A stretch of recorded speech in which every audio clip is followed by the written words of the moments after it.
Typhoon Noru has barreled into Vietnam's central coast, the national forecaster said, bringing powerful winds and heavy rain as hundreds of thousands of people took refuge in shelters.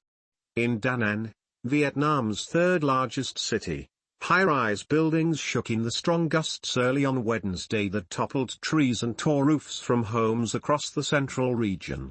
Large-scale power outages were reported.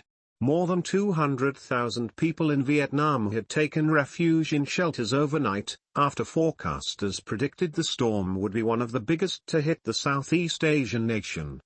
The Defense Ministry has mobilized around 40,000 soldiers and 200,000 militia members, equipped with armored vehicles and boats in preparation for rescue and relief operations, state media said.